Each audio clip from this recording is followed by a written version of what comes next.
Chers amis, bonjour. Content de pouvoir vous retrouver et de partager avec vous le message de l'Évangile depuis notre lieu de culte habituel. Nous n'avons pas encore repris nos réunions, mais c'est une joie pour moi de partager avec vous l'Évangile depuis ce lieu hautement symbolique pour nous parce que c'est ici que nous nous réunissons pour louer, célébrer le nom de notre Dieu. Je voudrais lire avec vous dans l'évangile de Marc au chapitre 10, à partir du verset 46 jusqu'au verset 53.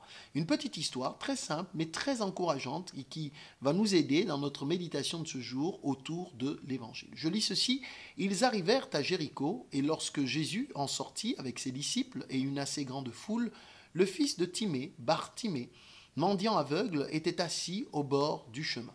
Il entendit que c'était Jésus de Nazareth et il se mit à crier: Fils de David, Jésus, aie pitié de moi. Plusieurs le reprenaient pour le faire taire, mais il criait beaucoup plus fort: Fils de David, aie pitié de moi. Jésus s'arrêta et dit: Appelez-le. Ils appelèrent l'aveugle et en lui disant: Prends courage, lève-toi, il t'appelle. L'aveugle jeta son manteau, se levant d'un bond, vint vers Jésus. Jésus, prenant la parole, lui dit: Que veux-tu que je te fasse? Rabouni, lui répondit l'aveugle, que je recouvre la vue. Et Jésus lui dit: Va, ta foi t'a sauvé. Aussitôt, il recouvra la vue et suivit Jésus dans le chemin. Alléluia. C'est une histoire très simple, comme je l'ai dit. L'histoire ici, assez banale, me direz-vous, mais combien importante, profonde que celle de Bartimée. Bartimée, qui veut dire littéralement fils de Timée. C'est bien un jeune homme, la Bible nous en parle comme étant mendiant et en même temps aveugle. Voilà deux situations qui font et qui caractérisent la vie de Bartimée. C'est d'un côté un mendiant, et puis de l'autre côté, il est aveugle. Je dirais que l'un et l'autre sont associés parce que la condition de ceux qui étaient aveugles ou qui avaient cette forme d'handicap dans la société de l'époque était mal vue et c'était très très compliqué. Donc ils étaient souvent à vivre au crochet de la société, au crochet des personnes, et pour pourvoir à leurs besoins, ne pouvant pas travailler, eh bien, la plupart du temps, on les plaçait à un endroit et on leur disait de demander l'aumône. Et voici que Bartimée est lui aussi dans cette situation. C'est un mendiant, il vit du bon vouloir des uns et des autres, de ce qu'ils peuvent lui donner ou pas. Et en même temps, il est aveugle parce qu'il ne voit pas, il ne distingue pas les choses. Sa vie, me dit, vous le constaterez avec moi, est assez limitée.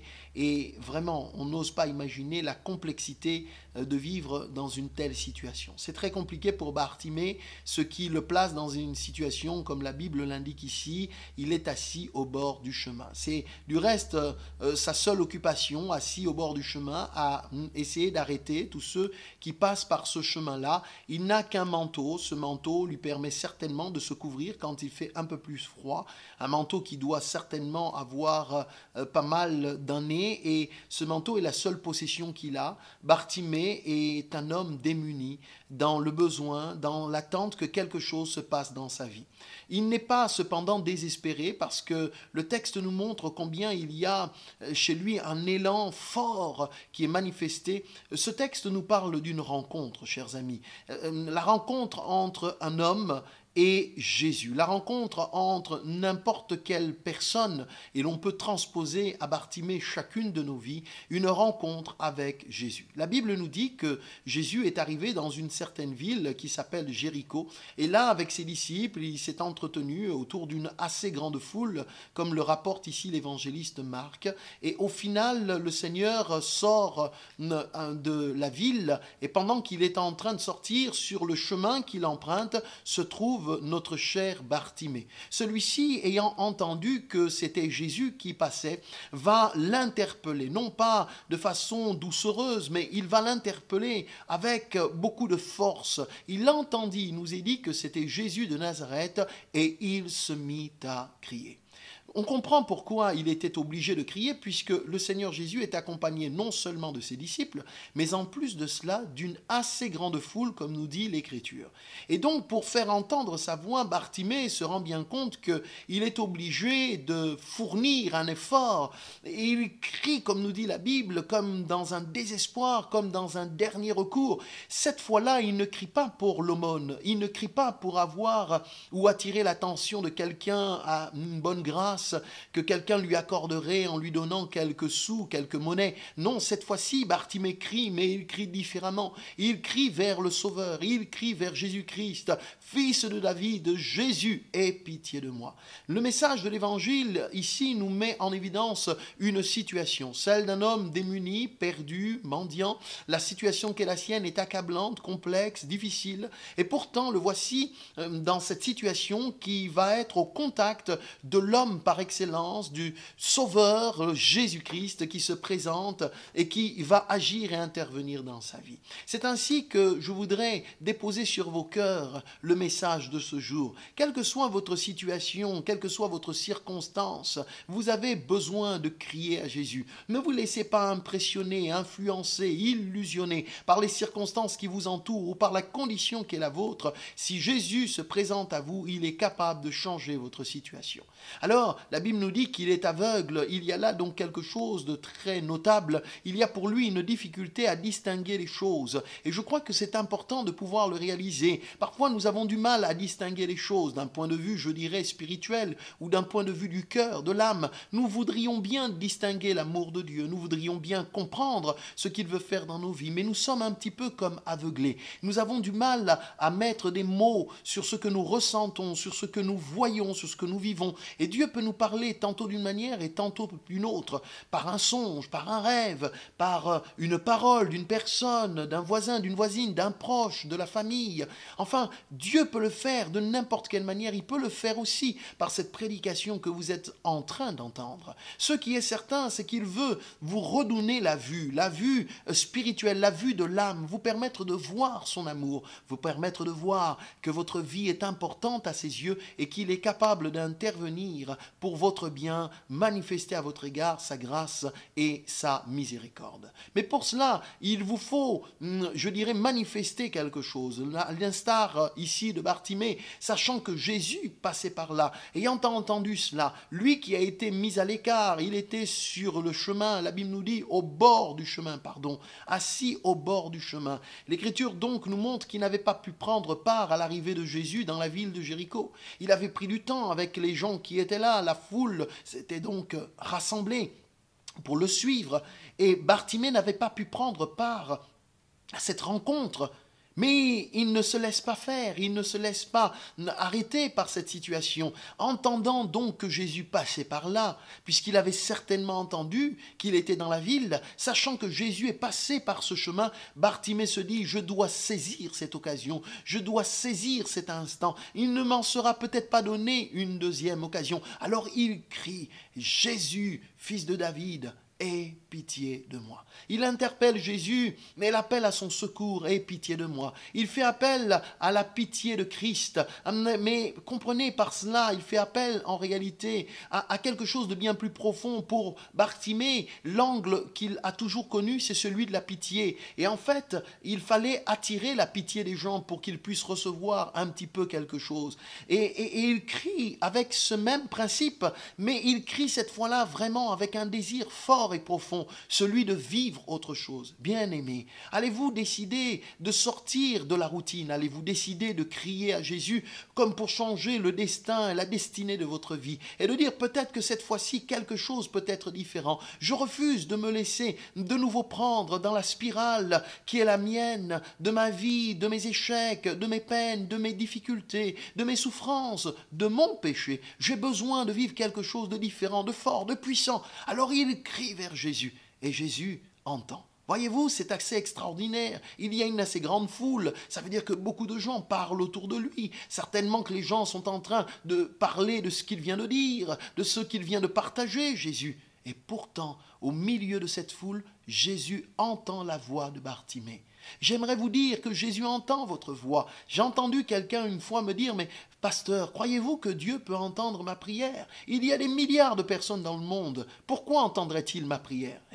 Eh bien, c'est là la grâce et l'amour de Dieu? C'est qu'il est capable d'entendre la voix de tous les hommes et de toutes les femmes, petits et grands, quel que soit votre âge. Vous pouvez appeler Jésus, quelle que soit votre situation, vous pouvez l'interpeller. Et même si vous êtes jeune, et même si vous êtes dans votre maison, dans votre chambre, et que vous êtes en train d'écouter ce message, eh bien Jésus peut entendre votre voix. Vous pouvez crier à lui, vous pouvez l'appeler, il entend votre voix, et même, j'ai envie de dire, il connaît votre vie, il connaît votre situation. Alors Bartimée est vraiment au privilège de tout cela. Alors que lui, il est en train de crier vers Jésus, vous avez noté que quelques-uns essayent de le faire taire. Vous vous rendez compte, il y a là un double obstacle pour Bartimée. Le premier obstacle, c'est qu'il y a une grande foule qui marche avec Jésus et que toute cette foule est nombreuse. Et là, le deuxième obstacle, c'est qu'il y en a encore en plus qui lui intiment de se taire.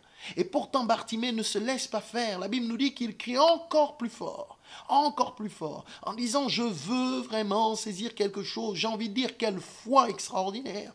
Voici un homme qui ne se laisse pas arrêter. Sa foi est telle qu'il dit « Peu importe les montagnes qui peuvent être devant moi, peu importe les obstacles qui sont devant moi, je veux crier à Jésus et je crois qu'il peut m'entendre ». Alléluia, sa foi a été honorée car Jésus l'entend et la Bible nous dit qu'il va s'arrêter.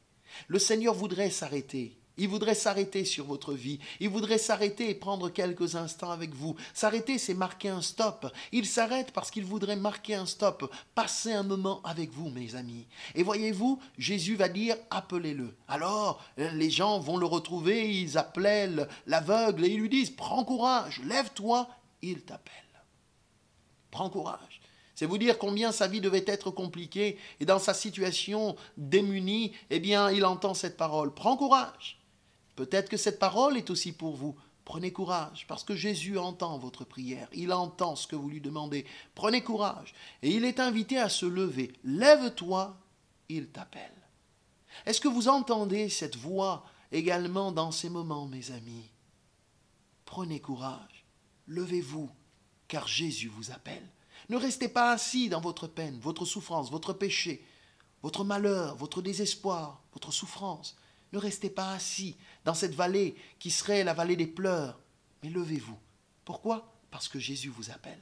Il vous appelle par votre nom. Il vous appelle parce qu'il veut cette rencontre, comme je disais tout à l'heure. Il veut vous rencontrer et il voudrait que vous aussi, vous puissiez le rencontrer. Alors, que fait l'aveugle? Un geste assez symbolique, mais fort. La Bible nous dit qu'il se leva et il jeta son manteau. C'est extraordinaire, je l'ai dit tout à l'heure. Ce manteau représentait finalement le seul bien peut-être qu'il avait avec lui. Ce manteau lui permettait de se couvrir, de se protéger quand il y avait le froid. Mais voyez-vous, il décide de déposer ce manteau, comme pour dire, il le jette même, il ne le dépose pas, il le jette, comme s'il se disait, désormais c'est terminé, je n'aurai plus jamais besoin de ce manteau. Voyez-vous, quand on vit dans notre souffrance, dans notre douleur ou dans le péché, on s'agrippe fortement à un certain nombre de choses qui sont pour nous des repères. Un ami, un proche, une situation, un souvenir. Et on s'agrippe fortement à cela en se disant c'est mon remède, c'est ma consolation. Et voyez-vous, ici Bartimée nous donne un exemple extraordinaire. Il nous montre qu'il n'est plus question pour lui de revenir en arrière. C'est ce que la Bible appelle tout simplement la conversion. C'est ce demi-tour qui s'opère à l'instant T. Et le demi-tour ici est mis en évidence par ce geste posé par Bartimée. Il jette le manteau. Il ne reviendra plus jamais en arrière. Ce manteau, il l'oublie. Vous deviez oublier, mes bien-aimés, vous devez mettre de côté ce qu'était votre vie sans Dieu. Lâchez cette vie qui peut-être vous collait à la peau, à l'instar de ce manteau. Lâchez ces mauvaises pensées, lâchez ce chemin dans lequel vous vous étiez engagé. Lâchez ces directions qui étaient là et qui vous minaient, ces pensées, ces attitudes, ces comportements qui vous retenaient. Jetez tout cela, mettez-le de côté et levez-vous pour aller vers Jésus. Bartimée se lève d'un bond, c'est vous dire combien il est déterminé, il n'y a pas d'ambiguïté dans son cœur, il est certain que Jésus l'appelle, alors il se lève d'un bond avec une assurance, une confiance, et il vient vers Jésus. Alors Jésus lui pose cette question, que veux-tu que je te fasse? Oui, il voudrait répondre à votre prière. Que veux-tu que je te fasse? Dis-moi donc, qu'attends-tu donc? Voilà ce que le Seigneur demande à Bartimée. Alors il lui dit Rabouni, ce qui veut dire maître. Il l'appelle son maître déjà. Il reconnaît que Jésus est capable de faire toute la différence dans sa vie. Voulez-vous que Jésus soit votre maître? Voulez-vous que Jésus prenne cette place de choix dans votre vie? Non pas pour vous écraser, mais pour vous prendre par la main, pour vous guider sur le chemin. Désormais, Bartimée, va voir quelque chose d'extraordinaire se produire parce qu'il dit à Jésus, je veux recouvrir la vue. Je veux recouvrir la vue. Et Jésus va lui dire, va, ta foi t'a sauvé. Oui, Bartimée recouvre la vue, le verset 53 nous dit, alors aussitôt il recouvra la vue. À l'instant T, Jésus a accompli ce qui était impossible. Oui, Bartimée a crié, mais il n'a pas crié comme par habitude. Il n'a pas crié comme dans la routine qui était la sienne. Il a lâché cette vie ancienne, il a tourné, fait demi-tour, il s'est porté vers Jésus. Il vint vers Jésus et il lui a exprimé sa prière. Alors qu'a fait le Seigneur? Il a exaucé cette prière et désormais il nous est dit qu'il va suivre Jésus. Il va suivre Jésus dans le chemin. Notez cette expression, le début du texte nous disait qu'il y avait un mendiant aveugle qui était assis au bord du chemin. Désormais, il est debout et il suit Jésus dans le chemin. C'est un petit peu ce que l'Évangile nous annonce, c'est de suivre quelqu'un, suivre une personne, et cette personne s'appelle Jésus. C'est lui le meilleur, et vous ne pouvez pas être déçu par lui. C'est votre sauveur. Suivez-le sur le chemin. Peu importe ce qui vous a amené à être assis au bord de votre chemin, assis là, à ruminer votre situation, à sentir le poids de ce qui pèse sur votre âme, peu importe les raisons qui vous ont porté à cette position-là, j'ai envie de vous dire, mes amis, Jésus vous invite désormais à le suivre sur le chemin, pour peu que vous réalisiez qu'il vous a appelé. Oui, à travers ce message que vous entendez, Jésus vous appelle et il vous dit, viens, viens à moi et vous pourrez désormais le suivre sur le bon chemin. Jésus a dit ceci dans l'évangile de Jean, chapitre 14, verset 6, « Je suis le chemin, la vérité et la vie. Nul ne vient au Père que par moi. » Suivez Jésus, parce qu'il est le chemin qui guidera vos pas et il vous accordera la vie éternelle. Mon Dieu, mon Père, merci de bénir les amis qui entendent ce message. Merci de te révéler à eux. Merci de faire en sorte qu'ils entendent ta voix qui les appelle et qu'ils se lèvent, Seigneur, de leur situation pour tourner leur regard vers toi, qu'ils changent de direction et qu'ils fassent de toi leur maître, leur Seigneur, et que leur vie soit désormais bouleversée, transformée en te suivant sur le chemin. À toi soit la gloire, au nom de Jésus.